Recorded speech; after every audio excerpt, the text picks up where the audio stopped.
hello there. Welcome to this glimpse behind the scenes of our new James Bond film, The World Is Not Enough.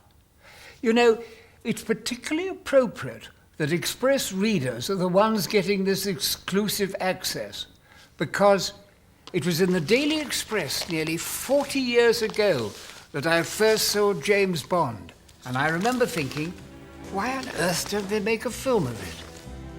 The first film, Dr. No, came along in 1962, and although many things have changed since then, the filmmakers have kept James Bond alive and well by understanding what audiences want. Things like locations, the girls, the villains, oh yes, we mustn't forget the gadgets. They all play a key part in our enjoyment of each film. So, let's see how these elements have been worked into this film. Should we start with the ladies first?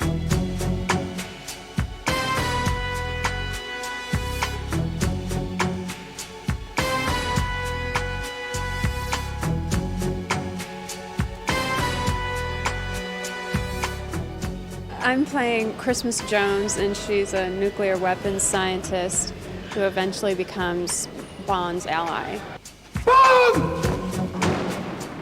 I'm so excited. I mean, this is the 19th one, and to be a part of it, I'm really very lucky. And you know, to be a Bond girl is exciting. So I'm happy about it. Action!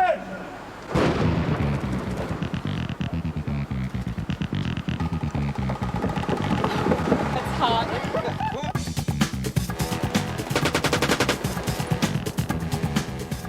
I don't have to kiss him, I just have to kill him.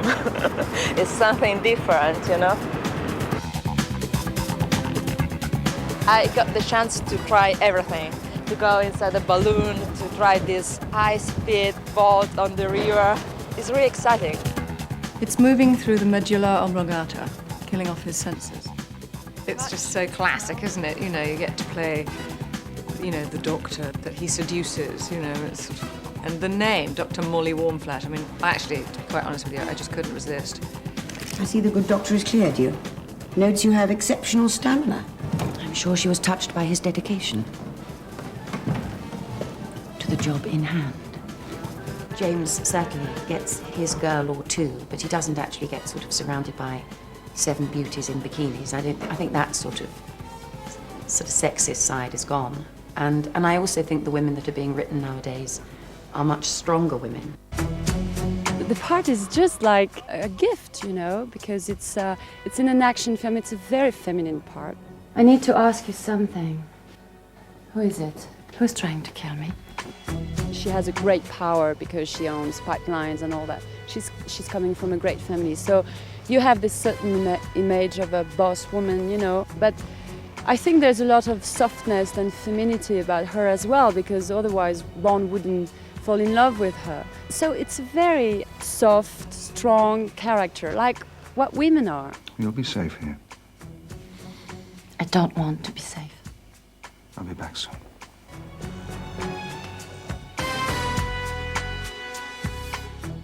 Of course, stuck as I am in Q Division, I don't get to meet the girls much, which is a great pity.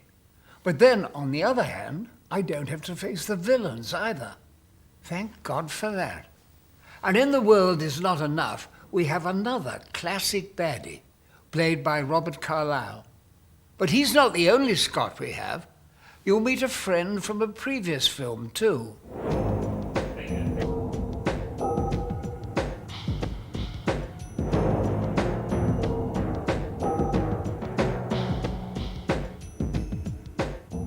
Victor Zokas, a.k.a. Renard. He was operating in Moscow in 1996, Pyongyang, North Korea before that, and he's been spotted in Afghanistan, Bosnia, Iraq, Iran, Beirut, and Cambodia. His only goal is chaos. They come in a variety of kinds and types. Some are physical heavies, and some are mental, intellectual challenges. Some are a combination of both.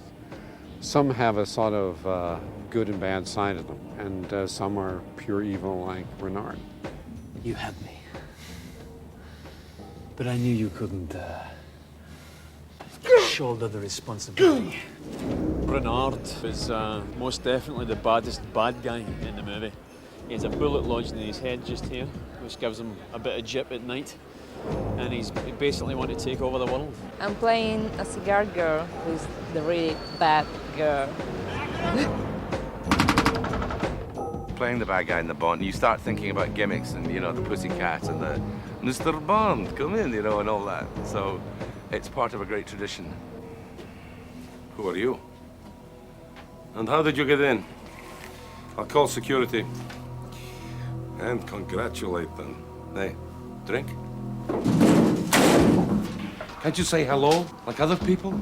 I'm first discovered with a gorgeous girl in each knee spoon-feeding them caviar, which cost me a fortune. I think Zukowski's a lot of fun, and that's the key to him. He's a villain, but he's not all that evil. He's sort of someone who takes advantage when he can, and sort of rolls with the punches. He used to be with the KGB, and when things went bad, he's become a capitalist. Oi!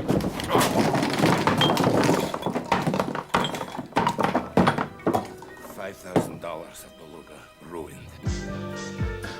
I remember going to see Dr. No with my dad, and I can remember wearing black crew neck sweaters under smooth and really, really wanting more than anything to be James Bond. I remember coming out of James Bond movies and walking down the streets like that and all that, you know. He failed his test of devotion. You can take his place. It's a piece of history, and this is number 19, you know, and you look at all the great actors that have played the villains through the years, Robert Shaw, Christopher Walken, you know, folk like that. It's an honour to be part of it.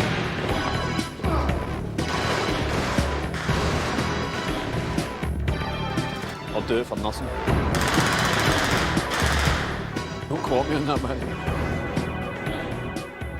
Now, we've been very lucky on this film to have Michael Apted as our director. He's made some most marvellous films, like Gorillas in the Mist. But he's also a respected documentary maker. After all, he started the 7-Up series of programs. But even someone as experienced as he is, he's found it very hard work keeping on top of a film of this size. And the Bond films are huge, you know.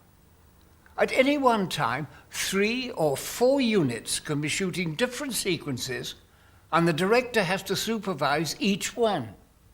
Now, fortunately, our second unit, which handles a lot of the stunt stuff, is one of the best in the business. But even so, when they headed off to the French Alps to shoot the ski sequence, Michael Apted found he had 2 complex shoots on his hands at the same time. I'm doing this very complicated scene, big action scene here, and then in the French Alps I've got Vic Armstrong trying to sort out a big action scene in Chamonix. It's just working things out piece by piece by piece, and yes, it does require brain surgery maybe.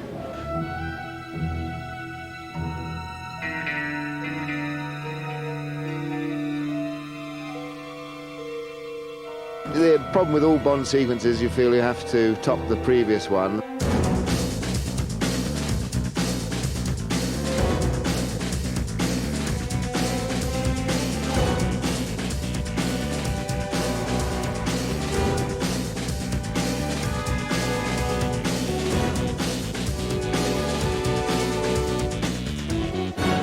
The chase sequence we're trying to shoot here at the moment is where Bond has gone out skiing with Electra. So our big problem was coming somewhere that's skiable and accessible, but A, having no skiers in the background, B, having no ski tracks in the background, and C, being able to get in there with the weather conditions.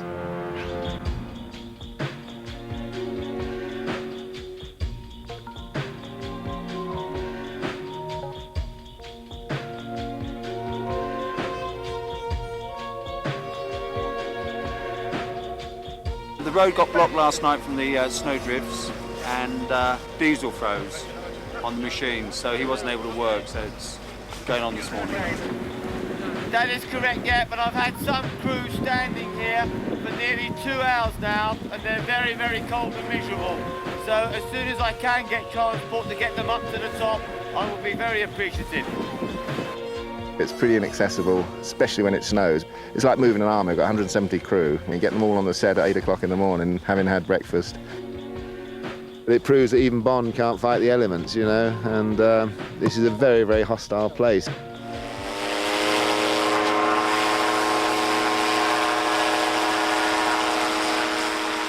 Our main concern over here was actually getting these flying machines to fly. We toured America looking for these machines, found them, and then have adapted them so they're a lot faster, a lot more manoeuvrable, and also they look the part as well. They're a real Bond baddie machine.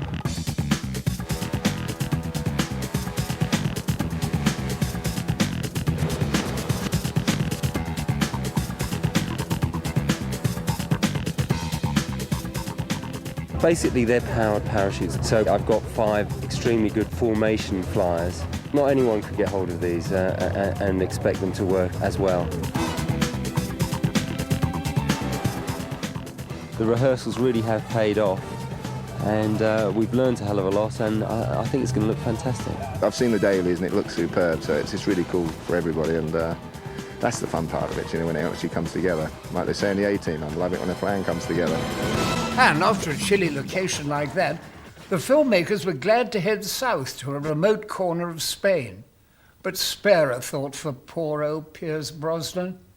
Even though these are beautiful parts of the world, he doesn't often get a chance to sit back and enjoy them.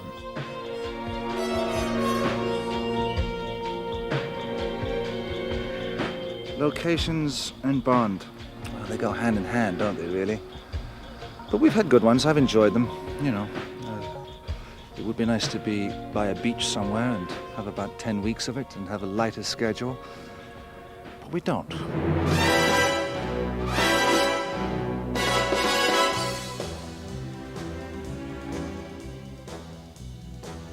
Right now we're somewhere in the mountains between Baku and Azerbaijan, and this is in Spain because there's nothing quite like this up in Azerbaijan. I was looking for something that had a slightly magical quality to it, you know, which is kind of hard to find, and we found this place here, you know, in Cuenca, in the middle of Spain, which has these magnificent kind of objects, these great kind of volcanic creations here. Another location in Spain, which is, I think, Kazakhstan, where we needed some kind of desert environment for a nuclear test facility. Well, what's happening at the moment inside this rock here is that Renard is attempting to steal a nuclear device, which is going to come in severely handy later in the film. As a result of the destruction of the old Soviet Union, things aren't really what they used to be, and of course nuclear bombs do tend to kind of line around, and they're kind of easy pickings. So it kind of makes sense that they would go to a place like this really and try and steal something like that. There's approximately 250 gallons of petrol and around about 15 kilos of gelignite. There's not much of the set left to have a second chance, so you've got to get it right first time. Yeah, although the flames only go out so far, the heat that radiates off of them goes like twice as far. All the explosions have been a little hotter than I thought. I know, sometimes they make me nervous, but it's been, I mean, they keep us very safe, but it's fun though, I love it.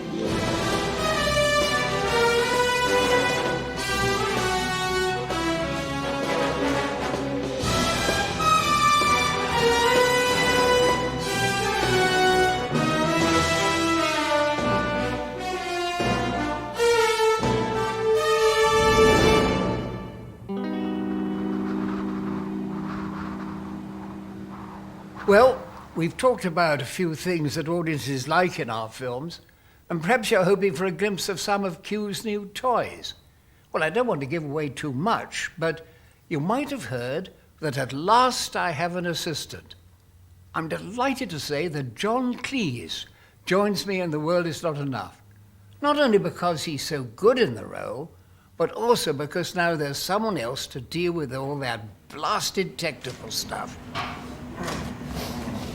Well, I'm playing Q's deputy, because Desmond, who is doing his 17th Bond, which is magnificent, decided about 3 movies ago that he needed a deputy, and he's finally got his way.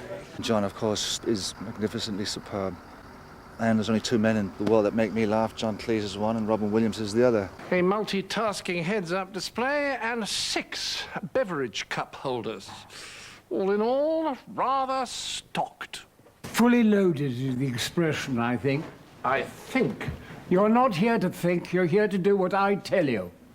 Oh, but of course. Now, why don't you get over there and demonstrate the code for 007? Everybody loves Q. Everybody waits for it. For me, he's like the Merlin. You know, he's the last person that Bond sees before he goes out on the mission. Now, pay attention, Bond. These are your tricks. Go forth, do the mission. Countermeasures. Titanium armor. I've always thought anybody who is seriously interested in technology has got something wrong with them, you know, something missing. It's somewhere in the emotional part of themselves. So I have terrible trouble with these lines today. As I was saying, the very latest in intercept and counter something. 166, take 3. Latest in intercept and what is it? Counter what? Gosh, what a relief to have someone else wrestling with all that complicated stuff. Well, time to go. On this occasion, anyway. We all enjoyed making The World Is Not Enough.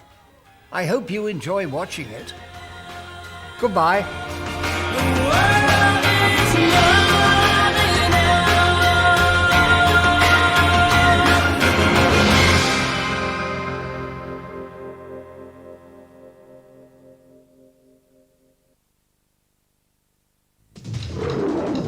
This is an emergency situation.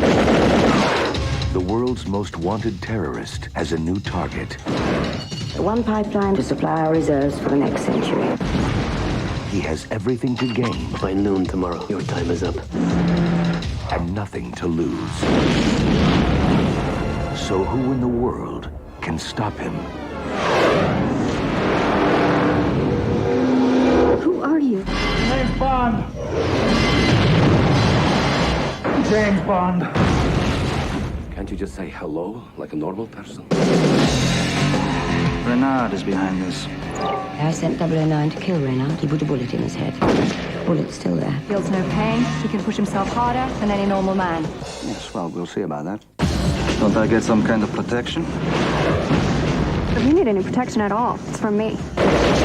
The very latest in intercepts and countermeasures, titanium armor, and 6 beverage cup holders. Now, without any further interruptions, let's proceed. Emma told me she was sending someone. I thought it was your job to protect me. First things first. You don't take no for an answer, do you? No. The lecturer will be the next target. Go, go. I'm next. Where is she? You can track the signal. Someone's tampered with the bomb! You will die along with everyone in the city. And I guarantee you, I will not miss. I never miss.